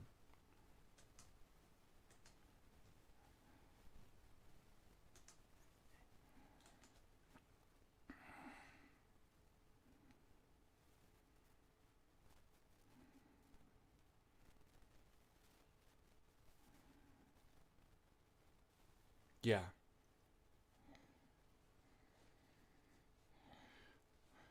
Yeah, good to be back. Again, I apologize for being so busy that I haven't had time to do any streams. I want to thank everybody for their super chats, their donations. Like I said, they're all going to help cover the expenses of the conference. Make sure you purchase your tickets before they sell out. They're selling really quick. What is the phrase? They're going like hotcakes. If you want the VIP experience, make sure you get that, because I'm assuming those will sell out soon. And you can enjoy the Georgian Supra dinner.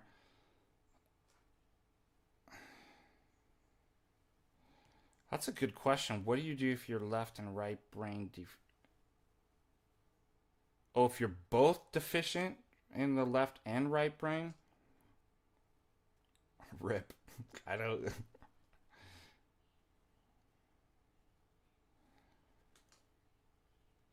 I don't know what you.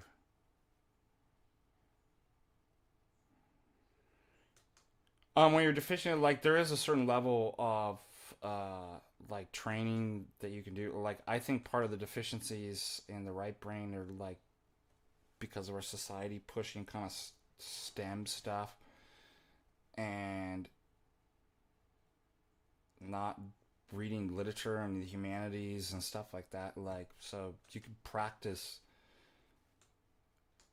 stuff in the right brain, like, yeah, and it doesn't matter. Slowos go to heaven too. I forgot about that. It's okay to you can't.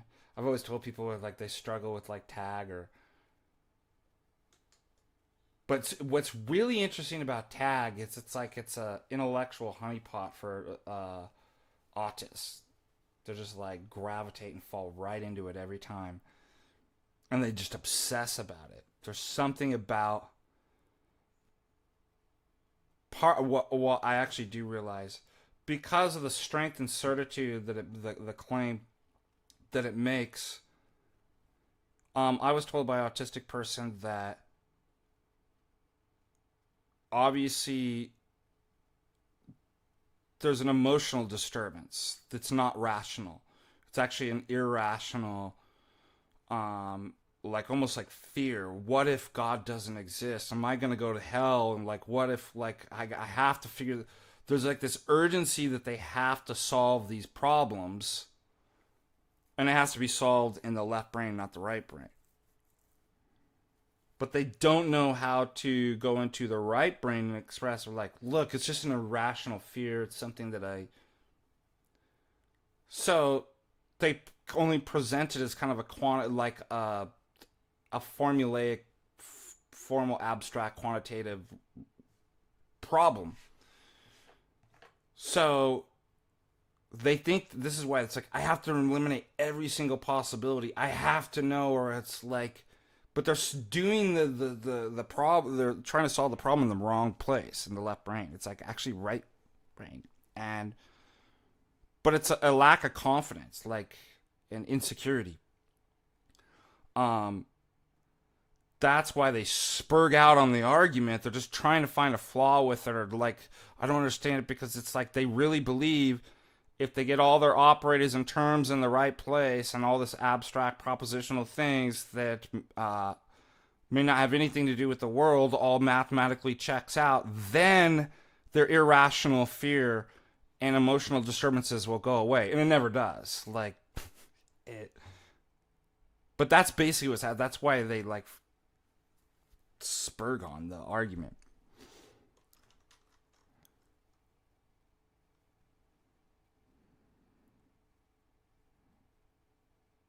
But yeah, I mean, there's a level of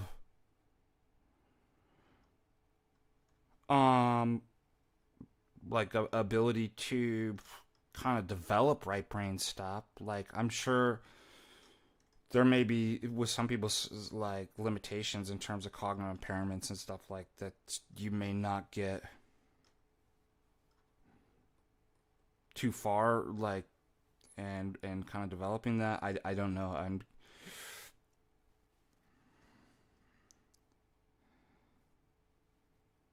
Yeah, there is. That's Russ Manias. There's no purely rational argument for theism. There's only a theistic account of rationality. And this was like, well, I deny the law of exclusion. It's like, well, good luck, dude. I don't know what to tell you. Like, but I got it works in my formal system that I made up in my head that doesn't have anything to do with reality. It's like, yeah, we're actually talking about reality.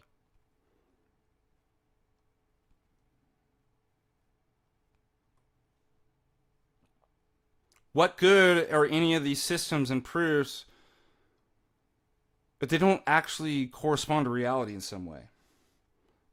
What good is learning philosophy and logic if we don't improve as human beings? Like this, see what I mean? It's all in the wrong direction. It's like, the point isn't to get all your operators and terms in the right place and get more information in your head.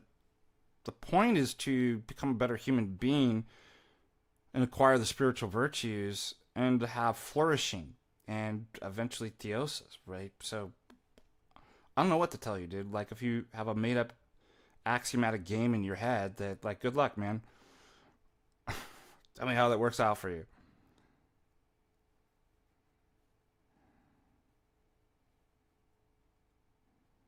And it's missing the point. There's the metalogical question. What makes it justified? Why ought I, what normative force? Why ought I to believe one logical system or subscribe to it over another? Is it true? Does it map onto?